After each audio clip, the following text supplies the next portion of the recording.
This is a 2-minute warning. Please press 1 to ask a question.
Good afternoon, everybody, and thank you for joining us. We're here today to announce action that we're taking on how to make our criminal justice system more equitable for people of color. Before I go into that, though, I wanted to share a short COVID-19 update.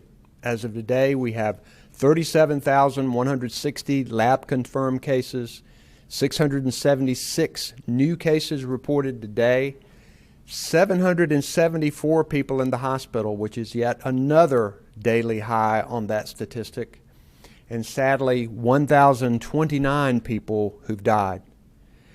We continue to watch the state's numbers of infection and hospitalization, and we remain concerned that the numbers are increasing. And we'll be glad to address questions from the media about the pandemic during the question and answer period of this press briefing. But last week, we talked about how COVID-19 is shining a bright light on long-standing racial inequities in everything from healthcare to housing. The protests reignited by the murder of George Floyd are shining yet another light on inequities in our criminal justice system. George Floyd was not the first victim of excessive force. Too many other people of color have been harassed, harmed, injured, or killed. Added together, their lives and their stories have made this spotlight too bright to ignore. For Black people, the past several weeks have again ripped open scars created by generations of historical trauma. Too often, that trauma was inflicted by a criminal justice system that should protect them, but instead treats them unfairly. Data shows that nationwide, communities of color are disproportionately affected at all stages of the criminal justice system. Black adults are almost 6 times more likely to be incarcerated than white adults, and Black men are 2.5 times more likely to be killed by law enforcement. Hispanic adults are 3 times more likely to be incarcerated than white adults. When convicted of the same crime, Black men receive a prison sentence that is 20% longer than white men. Black women are imprisoned at twice the rate as white women and are 1.5 times more likely to be killed by law enforcement. These numbers are stark, And they tell a story that Black Americans have been living and telling us every day, even when there is no spotlight. It's important for us to recognize these telling numbers and identify the disparities. But it's even more important and challenging to actually do something about it. Today I signed Executive Order number 145 to establish the North Carolina Task Force for Racial Equity and Criminal Justice. It will be led by North Carolina Supreme Court Associate Justice Anita Earls and Attorney General Josh Stein. This task force is charged with developing and helping to implement evidence-based strategies and policy solutions to help eliminate systemic racism in our criminal justice system. They'll convene a wide range of stakeholders, including community policing advocates, state and local law enforcement agencies, people who have gone through and been affected by the justice system, representatives of the judicial branch, people from marginalized populations, and more. Their work will examine law enforcement and criminal justice practices, make concrete recommendations for how to make real improvements, and then submit a report to me by December the 1st. Now, I know a lot of the issues the task force will tackle have been researched and studied. But part of the job of the task force will be tailoring these ideas to North Carolina and developing a strategy on how to get these proposals implemented. The task force is just the beginning, and I'm committed to making sure we see real progress. Taking on issues of race and discrimination is often difficult and uncomfortable. Truth can be hard. That's why we need everyone: local governments, police departments, sheriffs, judges, prosecutors, civil rights leaders, legislators, and community members to weigh in and be committed to real change. To begin taking action in state government, our Secretary of the Department of Public Safety, Eric Hooks, has directed all state law enforcement agencies under the department to ensure they have a clear duty to intervene policy. That means if they see a fellow officer doing wrong, they must step in. He's also directed these agencies to review their existing policies. Those include arrest procedures, what kind of interactions require the use of force, and more importantly, which don't. How to prioritize de-escalation so they calm a situation rather than accelerate it. This review, along with recommendations of the task force, can determine changes that need to be made to ensure that our state law enforcement agencies are providing equitable, high-quality service while prioritizing the safety of all North Carolinians. And it's critical that our state law enforcement be leaders in repairing this breach. Law enforcement officers have a tough job, and I'm grateful for so many of them who are doing their best to protect and serve with fairness. Many of them now are telling me and recognizing and acknowledging that systemic and cultural changes must be made. They know that for our law enforcement and criminal justice systems to work, people have to have faith and trust in them. And they realize that. Right now, too many do not. And I'm hearing the same things from people who work in our court system who know that changes must be made there as well. As we listen to the cries of our fellow North Carolinians and work to better know their pain, we have to work better to rebuild systems that better strive to eliminate racism and bias. This will not be easy. It'll require listening to some hard truths to better understand each other and a commitment to work together in good faith. I pledge all of these things and look forward to work with this task force and getting things done. Today we have North Carolina Supreme Court Associate Justice Anita Earls and Attorney General Josh Stein, who are here with me today to say a few words. They will lead this important task force. All right, and we'll now recognize Justice Earls.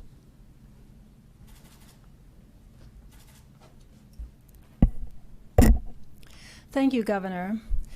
Good afternoon.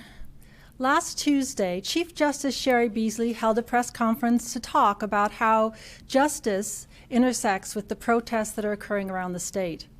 She acknowledged that racial disparities continue in our court system and in our criminal justice system. And she also called upon us to develop a plan for accountability in our courts. Today, on the day that George Floyd is being laid to rest next to his mother, I am glad to be joining with Attorney General Stein to launch an effort to help make true the Chief Justice's promise that we will do better.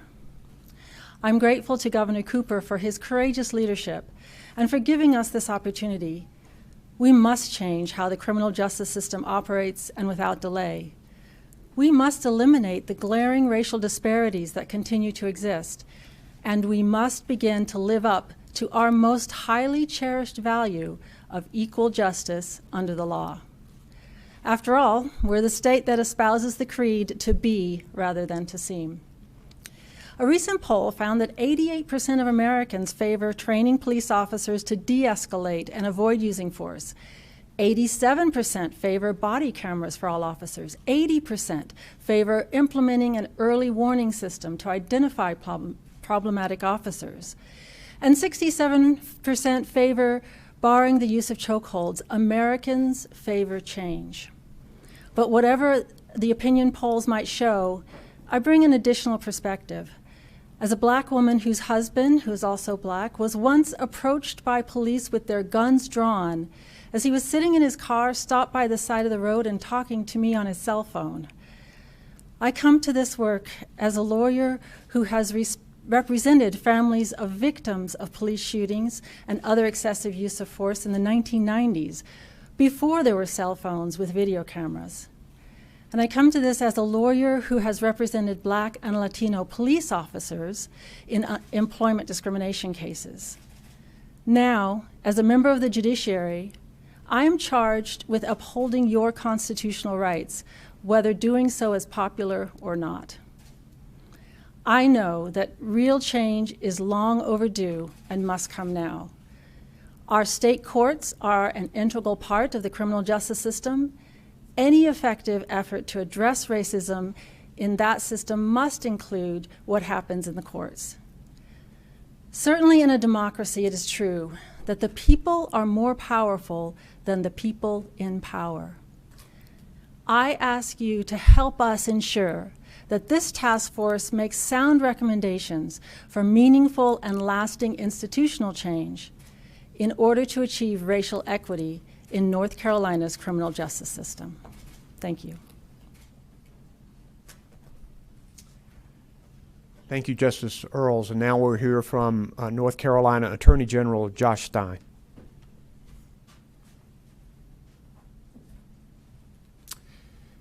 Thank you, Governor Cooper, for your leadership. It is an honor to join you today and to be tasked with co-leading this important group with Justice Anita Earls, whom I deeply respect. The inequities that African Americans experience, whether it's in the economy, healthcare, our schools, or the criminal justice system, are pervasive, just as they are wrong. Even today, African Americans are suffering death at greatly disproportionate rates from COVID-19. My heart aches for the families of George Floyd and Breonna Taylor and so many other people who have been killed or mistreated by their own government. Any senseless act of violence is tragic, but especially so when perpetrated by those sworn to protect and defend us. It represents such a fundamental violation of the authority we grant law enforcement and the trust we place in them. It also undermines the important and hard work of the many peace officers serving our communities with dedication and compassion. Our United States Supreme Court building has the following words chiseled on its face: equal justice under law. Sadly, we remain in pursuit of this ideal. Last week, Chief Justice Sherry Beasley powerfully described some of the many shortcomings in our criminal justice system. She observed, in our courts, African Americans are more harshly treated, more severely punished, and more likely to be presumed guilty. I will add, in our communities, African Americans are more likely to be pulled over by police and more likely to die at their hands. None of this is acceptable. We have to make North Carolina a safe place for every person, no matter who you are. The Task Force for Racial Equity and Criminal Justice will consider and implement measures that can bring about meaningful change to the criminal justice system. We will review law enforcement recruitment, training, and accountability, as well as court issues, including pretrial release and the use of fines and fees. We will identify ways to build genuine trust between law enforcement and the communities they serve and protect. This is absolutely necessary today, just as it was in 1829 when Sir Robert Peel, the founder of modern policing, wrote, "The power of the police to fulfill their functions and duties is dependent on public approval of their existence, actions, and behavior, and on their ability to secure and maintain public respect." North Carolina has a tragic legacy of slavery, segregation, and racist violence that still affects our state to this day. But we have another inspiring legacy. The 1960 sit-ins in Greensboro and the hundreds of protests since, a state NAACP that filed more integration lawsuits than any other, a demonstrated willingness to adopt criminal justice reforms, and so much more. I truly believe our state can be a leader in identifying and overcoming systemic racism in our criminal justice system. And I am genuinely hopeful that this time is different. The protests have been more widespread, more persistent, and more diverse. Allies of all races are joining with Black people to say no more. This movement is generating energy that you can feel, and this task force must ensure that this energy is harnessed into meaningful and lasting change to help us heal, because Black lives matter. Thank you. Thank you, General Stein. We also have with us today our Director of Emergency Management, Mike Sprayberry, our Secretary of the Department of Health and Human Services, Dr. Mandy Cohen, our Secretary of the Department of Public Safety, Eric Hooks. And they are all available for questions, as are the three of us up here on the platform. We'll now open for questions, and if you can identify yourself and your organization, I would appreciate it. Thank you. Our first question will be from Jason DeBruin with North Carolina Public Radio. Hi, good afternoon. This is Jason DeBruin, North Carolina Public Radio. I'm not sure exactly who to direct this question towards, but we've seen a lot about use of force reports over the past couple of weeks, and yet many of those remain hidden from public inspection. So it's sort of a two-part question. Do you think that these use of force reports should be a public record? And if so, what can you do to make them a public record, not only for statewide agencies, but even for local police and sheriff offices? This task force is going to tackle all of those issues, and I think transparency will be at the very core of what they want to do. In order for people to be able to have trust in the system, then they have to know how it operates and what's going on. So one of the charges to this task force is the issue of transparency, and we look forward to pulling law enforcement and all of the other people in the task force together to talk about those issues and how they can best be put forward in order to be able to bring that trust and confidence to the system. Next question, please. Our next question is from Brian Anderson with the Associated Press. Hi, Governor. Thank you for the time and accessibility. I have two questions for you, but I can assure you neither of them are about the RNC. My first question has to do with President Trump saying he's looking to resume political rallies.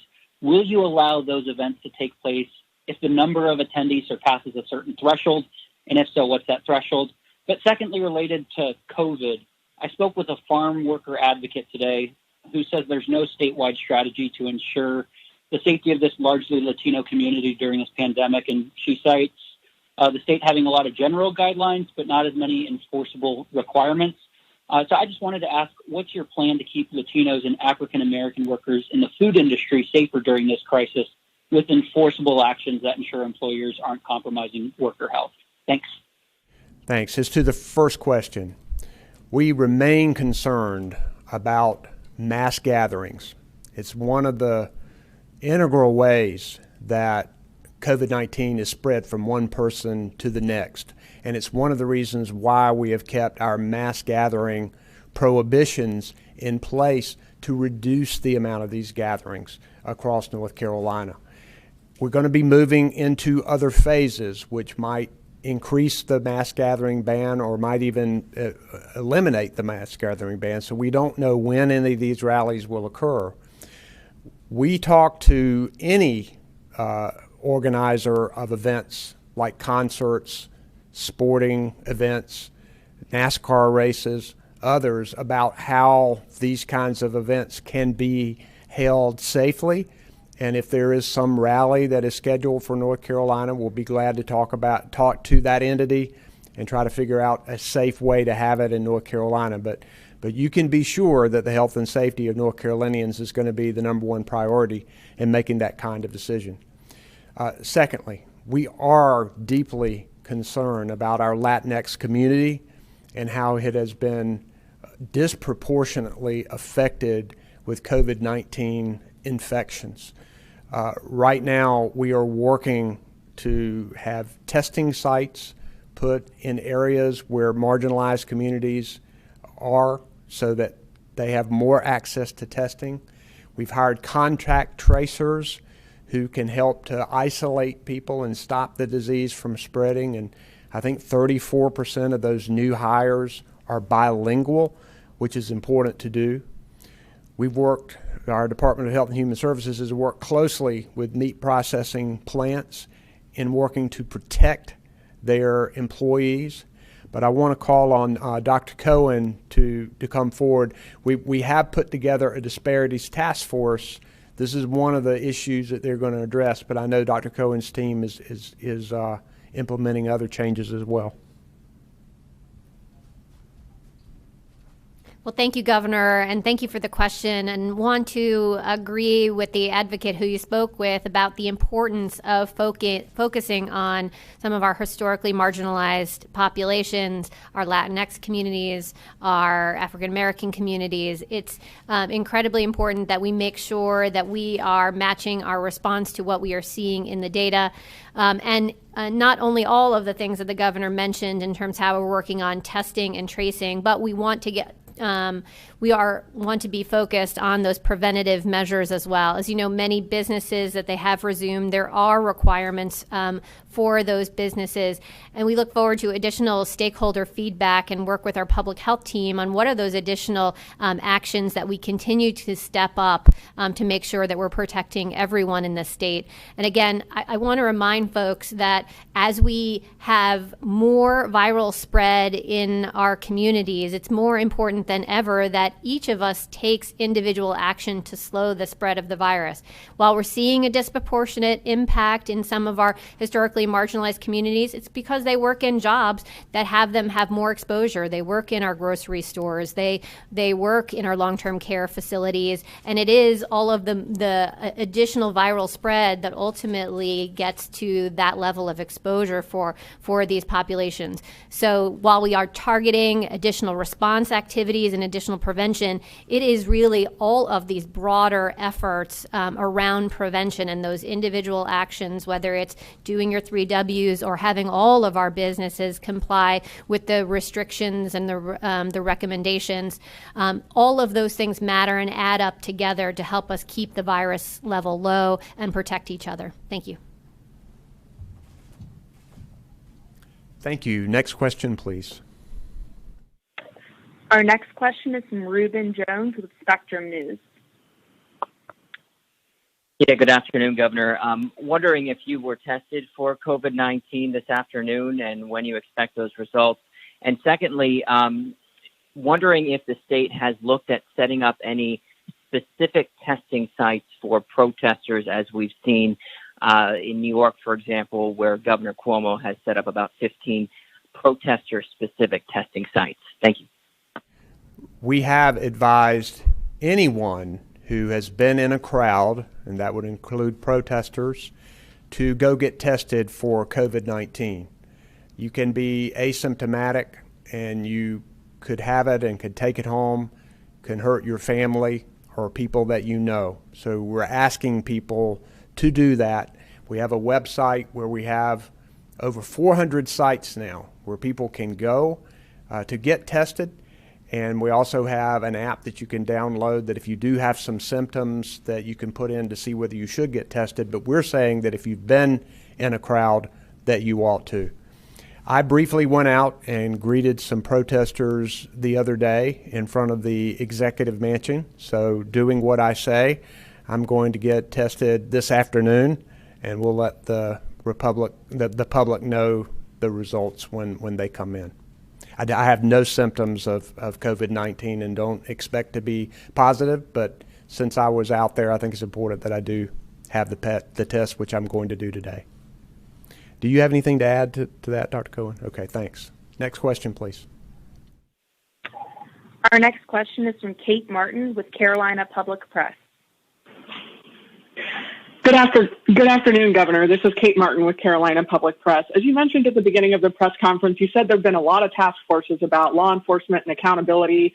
You say that transparency is very important, and I think Jason DeBruyn asked a really good question about these use of force reports, and right now they are hidden from public inspection, and he asked a question about whether you think they should be public in North Carolina. I'm hoping you could specifically address that question. Thank you.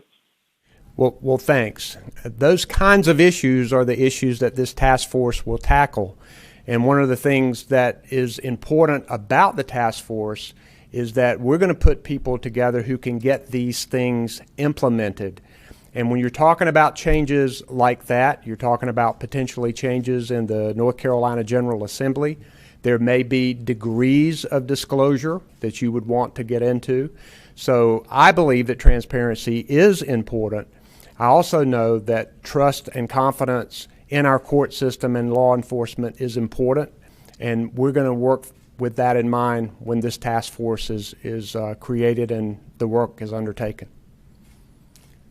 Next question, please. Our next question is from Rose Hoban with North Carolina Health News. I also know that Good afternoon, Governor. This is a question for both you and for Dr. Cohen. We've heard from some readers who are defined as essential workers, like folks who work in stores and whatnot, and they're wondering if there's going to be a continuation of the child care subsidies that have helped them to go to work since their kids are not in school. Thanks. I'm going to let Dr. Cohen take that one. Hi, Rose. Thanks for the question. And I know that the pot of money was for a limited period of time, so let us follow up exactly on the parameters of that. So we'll follow up right after this. Sorry about that. Thanks. That has been an important benefit for our frontline workers. And we're also very grateful to the child care providers who have stepped up through all of this at risk to themselves to provide this desperately needed service for us, particularly during this time of the pandemic. We're always grateful for our early childhood educators, and we need to do more for them to attract and retain them into the system. But we're particularly grateful during this very stressful and difficult time for everybody. Next question, please. Our next question is from Dawn Vaughn with the News and Observer. Hi, Hi, Dawn Vaughn with the NNO. Thanks for taking my questions. One, I was following up on a question one of my colleagues sent to your office earlier today about why enforce the executive order with the ACE Speedway and not with other racetracks that are operating with fans. And then about the matter today, Black Lives Matter movement has been around for a while. Why is now the time for the task force and then also directing DPS to review policies, and what will be the accountability for that? Well, thanks. As to the first question, we're not specifically aware of other speedways that are in operation. Maybe Dr. Cohen, her office does, but I'm not specifically aware of them. This particular speedway knows that the order is in existence and has flagrantly violated the order and put their customers in danger, as well as anybody who comes in contact with their customers. And today, the Department of Health and Human Services has issued an order that I'll let Dr. Cohen tell about you. I think most all of us have sensed a real defining moment here with the death of George Floyd, from on film, from start to finish, no question what has happened. And I think that people have reached a tipping point here that I think is positive. I think we've made some integral progress as we've gone along on this. But I think this is a real defining moment, not only for our state, but for the entire country. And I hope that we can capture this moment, bring the parties together, figure out the ways that we can prioritize the changes that need to be made, and then most importantly, how can we establish the coalitions to actually get it done? Because that's going to be involving changing law enforcement agencies all across North Carolina. And the conversations that I've had with some leaders in law enforcement say that this is a time for real self-reflection, self-examination across the board, starting with state law enforcement agencies, and our Secretary Eric Cooks has sent a letter to state law enforcement agencies today outlining things that need to be done. And so we believe that this is an integral part of what we're going to be doing going forward to try to get rid of the systemic racism and the disproportionate disparities that we see in all of these facts and figures right on paper. It's been on paper, now it's on video for all to see. Now it's time for us to get to work. I'll let Dr. Cohen address the other issue. Thank you. Regarding ACE Speedway, I think as you just take a step back, I think you know that the state partnered, for example, with NASCAR, where they were able to put together a very detailed protocol on how to run the Coca-Cola 600, and they had a very good event. They didn't have spectators. They protected the drivers and other staff that were there. And so that we are wanting to work with folks to find ways to run some of these activities. And I would say a lot of the other short track raceways around the state have worked with us. For ACE Speedway, they've continually, despite the fact that we have reached out and they know about the order and asked them to come into compliance, we sent letters ahead of time asking them to come into compliance, and still, they did not work with us on that. So we felt like we needed to take this action because mass gatherings do spread the virus, and it was irresponsible for them to keep operating in the way they were doing with thousands of people shoulder to shoulder, no face coverings. And so we want to take this action to make sure folks know that we need to take this seriously, particularly in a week when we are seeing our trends go in the wrong direction. I'm very concerned about that, and I think we need to make sure that we each are doing our part, individual and business, to protect each other here in North Carolina. Thank you. Thank you. Next question, please. Our next question is from Lisa Lena with Fox 8 WGHP. Good afternoon. Will your cabinet be considering similar action against other racetracks? Will you be investigating reports of other racetracks having large crowds? And the second question is if you would differentiate why is attendance at large rallies with little to no social distancing allowed, but gatherings at races not allowed? Thank you. Well, first, our first choice is local law enforcement, which has a duty to enforce these executive orders. And most places across the state, everybody wants to work together and are abiding by the orders. Law enforcement, when they see a violation, are telling people about it, and a lot of people are correcting the violation. So in the vast majority of places across this state, this is working well. In those places where there may be racing and there may be mass gatherings in excess of 25 people outside, which would trigger the order, we would hope that local law enforcement would have that conversation, and if they continue to do it, that law enforcement would take action. If in these places that same thing happens and the Department of Health and Human Services determines that this is a real problem, then we would take action just like we have with a speedway. We are concerned about people who are at protests and are concerned about potential COVID spread. And so you hear us talking about it. Those protests have First Amendment protections, just like the Reopen NC protests that occurred in Raleigh. These protests deserve the same constitutional protection, but it doesn't mean that people shouldn't take steps to protect themselves and others from COVID-19.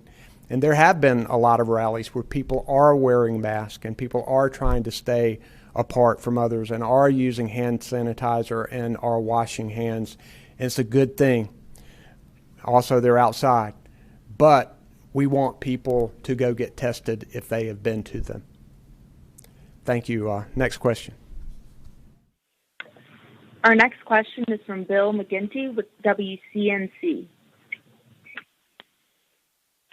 Hey, Governor. Bill McGinty from WCNC here, Charlotte. Thanks for taking the question.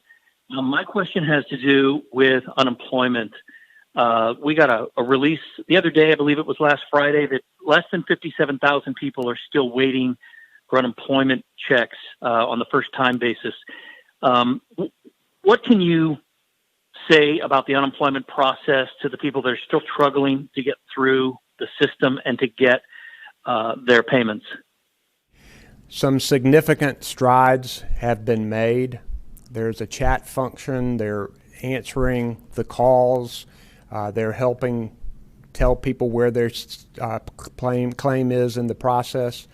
I haven't looked at the numbers today, but it's close to 700,000 North Carolinians who are receiving unemployment benefits. There are close to 300,000 people who applied but did not qualify for benefits under the law, and it's something that North Carolina needs to look at. We have some of the most draconian unemployment laws in the country. I made it better with my executive order, but there's still several hundred thousand people, at least tens of thousands. I'll get you the exact number of people who did not qualify. But there still are thousands of people who are in the system. Some of their claims are more complicated.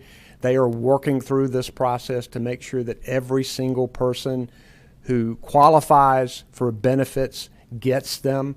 They're making significant progress, and they need to keep working until every single claim has been adjudicated and every single family that deserves to get unemployment benefits get them. Thanks. Next question, please.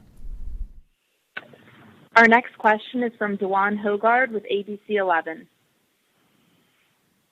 Hi, good afternoon, Governor. Dewan Hogard here with ABC 11. This is going to be a question for you or the Attorney General or Justice Earls.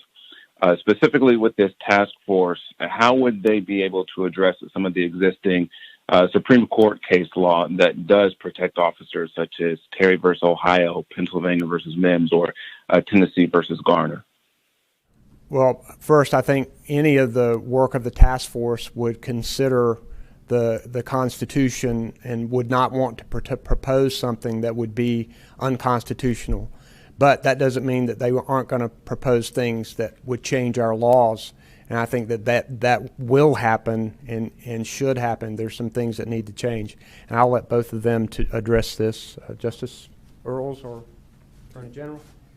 I endorse exactly what the governor said. Obviously, we have to respect the Constitution and any idea that's considered. There are many good ideas out there. The issue isn't are the ideas existent. The issue is which ones make the most sense for North Carolina today. And that's what our task force is going to do. We're going to process all of these ideas and prioritize them for local governments and the state government. And we welcome the ideas of you, the people of North Carolina. We will have a portal created whereby you can submit your ideas for our consideration because we know that there are good ideas all throughout this state. I would just add, thank you for that question. On the issue of legal doctrine, many of the precedents you mentioned, I think, can, in some regards, be addressed through legislation, and I think it is within the purview of the task force to examine those and make recommendations in those regards. So definitely we want to hear from the public about what they see as the biggest barriers. Thank you. Thank you. Next question, please. Our final question today will be from Tyler Dukes with WRAL. Hi, Governor. Just want to follow up on Don Vaughn's question. So you were Attorney General for 16 years, and now that you're Governor, you're taking on this issue of equity and criminal justice. Why wasn't equity and criminal justice an issue that you tackled during your tenure as head of DOJ? Well, I did, and in fact led the effort to establish open file discovery, which helped criminal defendants get a fairer trial in court, work with community policing and helped to establish that along with police accountability, helped fix the problems in the state crime lab to make things fairer for people in the entire court system. And this is a continuation of that effort to work for justice and fairness. And I look forward to this task force continuing those efforts to bring a new day to North Carolina, which I believe that all of us coming together we can do. Thank you all for being with us today, and look forward to being with you again soon this week. Thank you.